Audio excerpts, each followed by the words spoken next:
After hours in the theater, when the cast and crew have gone, long after the last of the audience has left, a new world appears. That of the spirit and the unseen. Ever since I had taken the starring role as the vampire and had entered this theater, I knew some unseen object was beckoning me. It was somewhere in this theater. I know I must find that object, even though I don't know what it is I seek.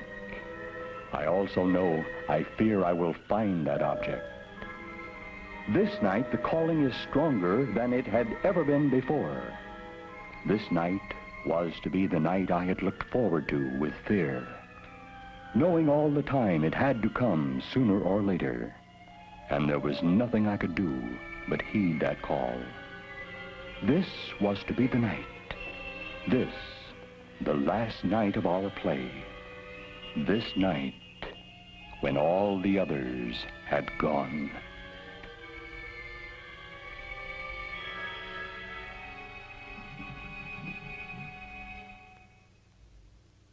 I leaned against the frame of my dressing room door, looking out across the long, darkened stage. High in the catwalks, a board creaks. Is it just a board? Or perhaps some unseen figure gliding there? A small guide lamp dies. It appears to have burned out after many long nights of continuous use. But has the bulb burned out? Couldn't it have been that some unseen thing has probed a hole through the frosted glass to let in the infectious air?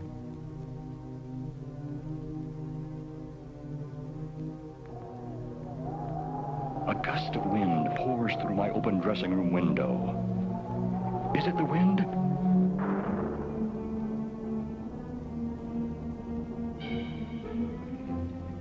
Perhaps another spirit entering for a night of pleasure in the lonely darkness that is this, the theater after hours, after the final curtain has come down. A cat screams. Why do I pay so much attention to the scream of a cat? It is outside. I only want to know the sounds from within. Perhaps it has come from within. Again it screams, like someone in mortal terror, in horrible, unbearable pain. The cries echo and re-echo throughout the building. Or are they echoing in my own mind alone?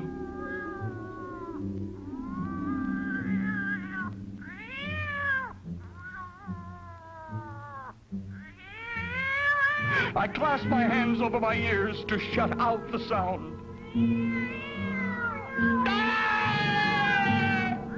Suddenly, I realize I must have screamed, for my throat feels raw from a sudden violence.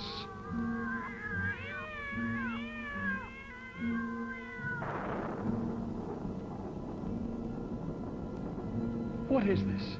This blackness I face here in the theater, long after all others have gone.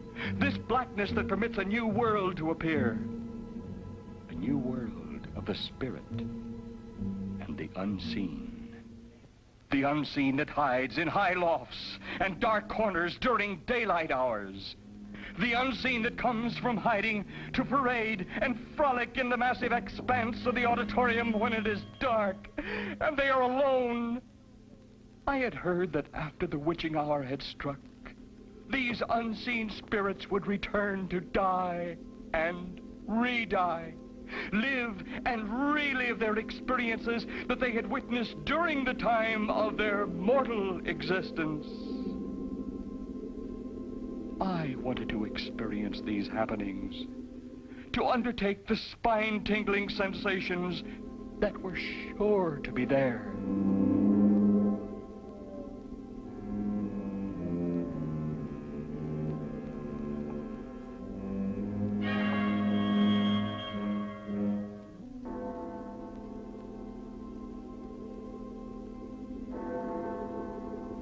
Midnight. the witching hour.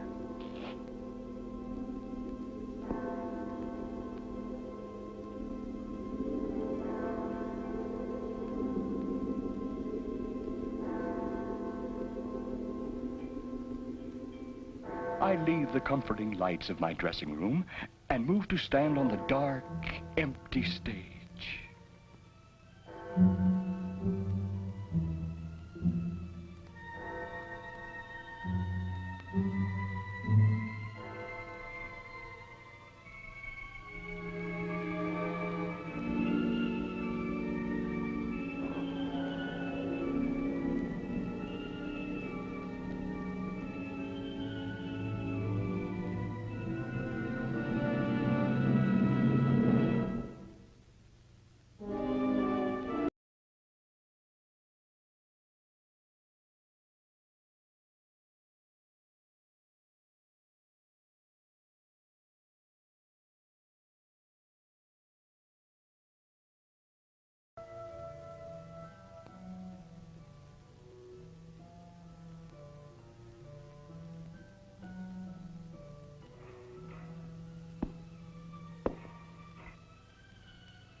I look out over the darkened auditorium.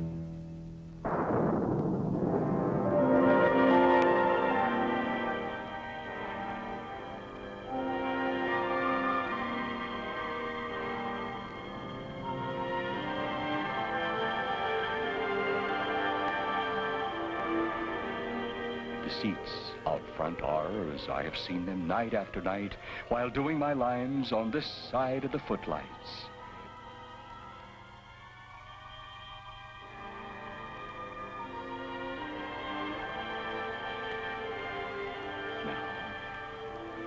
Empty, they appear like squatty little fat men standing row on row, like soldiers in formation. There is a movement in the balcony. Perhaps a seat has fallen on its hinges. Then a creak in the galleries. Another guide lamp goes out, as had its counterpart before.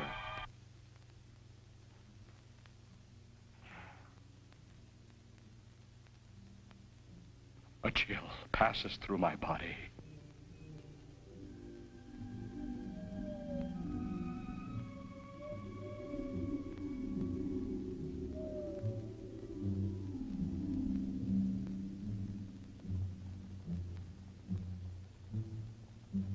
Something races past my foot. A rat?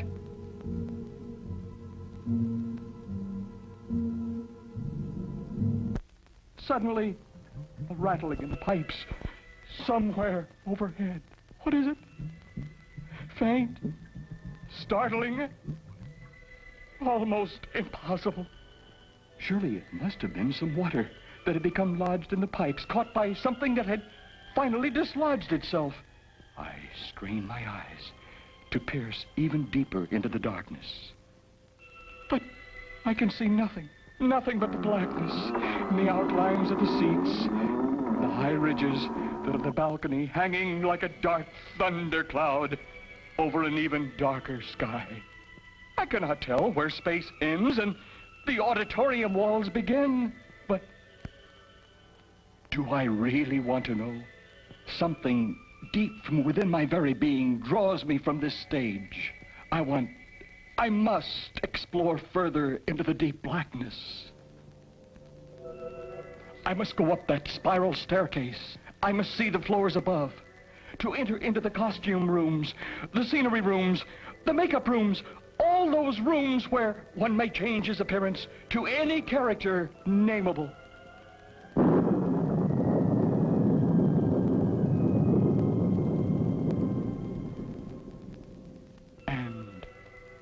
Unnameable.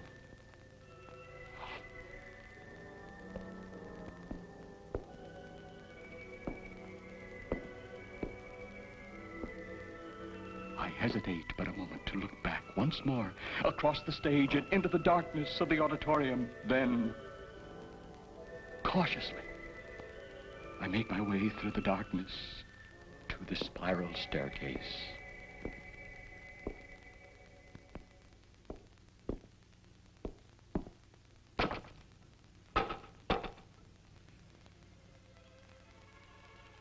From somewhere high above, the faint light of the moon drifts through a window.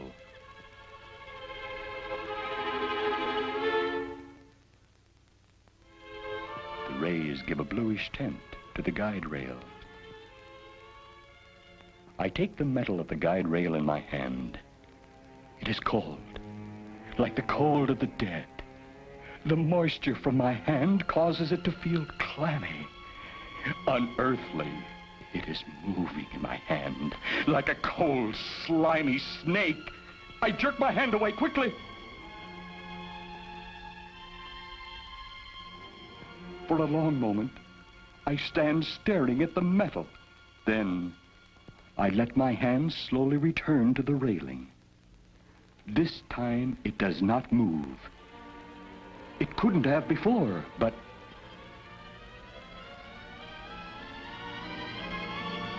I climb slowly. The stairs ring against my weight, louder than I have ever heard them ring before.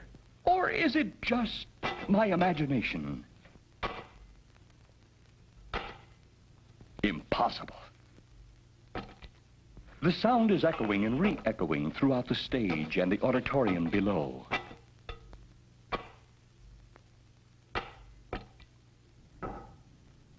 I find myself wondering why it sounds so much louder in the night than during the day.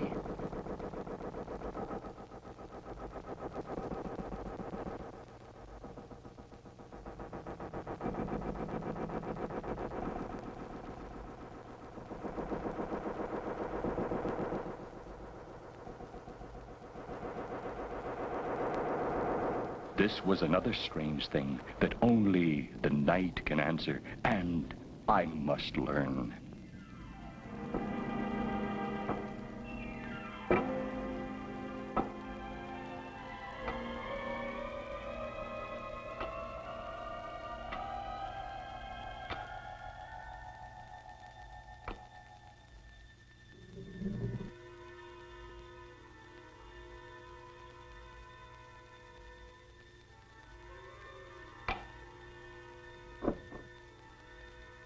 Nothing but the dance rehearsal studio with its long rectangular floor.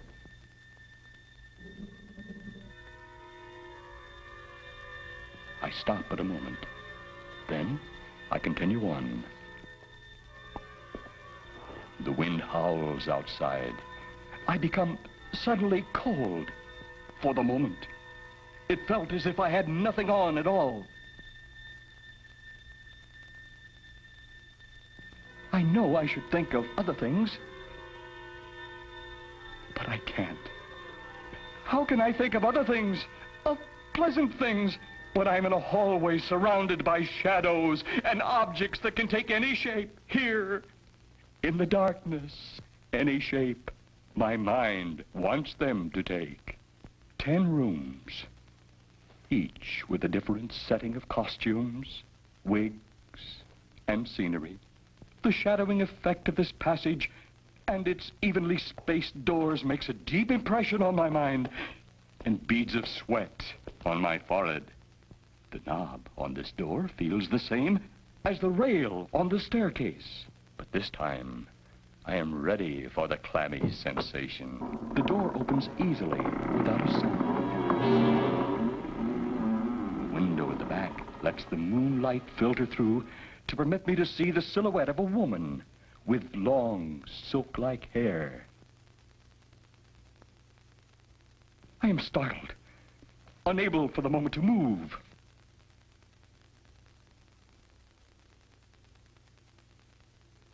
I speak to her. There is no answer. Again I speak. Then I realize it is only the dummy of a vampire in her long, flowing gowns, which we had been using in the play these many months. I stand in the doorway staring at this creature, this vision of loveliness, the face beautiful, alive. Her eyes, wide eyes, staring straight ahead at me. I walk into the room, close to her.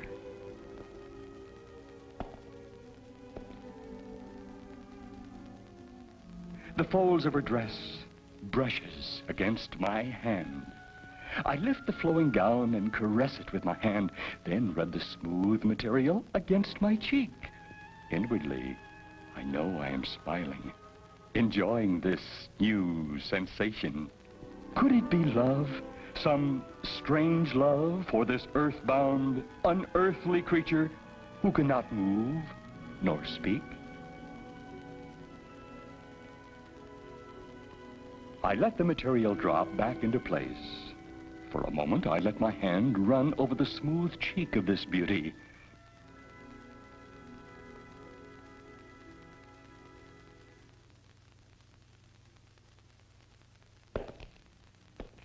Then I move back to the door. In the doorway, I turn for one last look. Is she smiling? She is smiling. Her lips are drawn apart. Her white teeth shine like phosphorus. Her hand moves, beckoning me to return. Return! Return to what? I slam the door. I have to break this evil spell of the night, which seems to have captured my body. I stand out of breath, panting against the door. I couldn't have imagined it. It had been too real. She had smiled. She had beckoned me to return to her. It had happened. I look and hunger to look still more. I know I have not as yet found what I am seeking.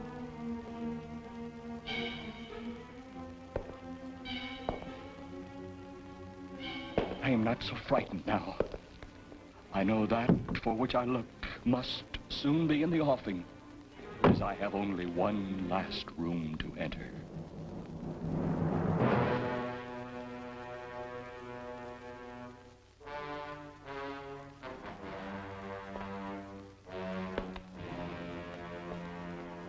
I push the door inward. I stand in the doorway, looking across this last room. My eyes try to force themselves to look downward. But I cannot permit myself to do this. Not yet. I want to look to where the moonlight hits the floor. But am I ready? A cloud crosses the path of the moon's rays, and as the shadow falls, my eyes fall with it. At the back wall is a big, even darker shadow. I can't make it out for the moment, but I know it is the object of my search, the reason for this night's adventure, the real reason. My eyes light up with sudden eagerness, for at the back wall is the form of a big black coffin.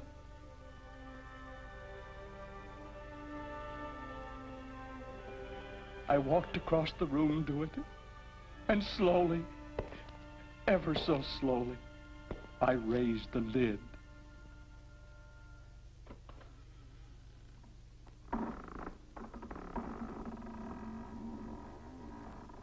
I know in this moment that I am going to climb into this cushioned box.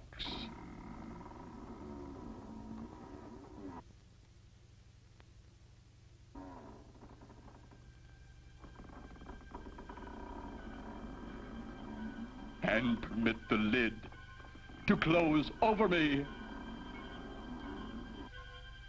forever.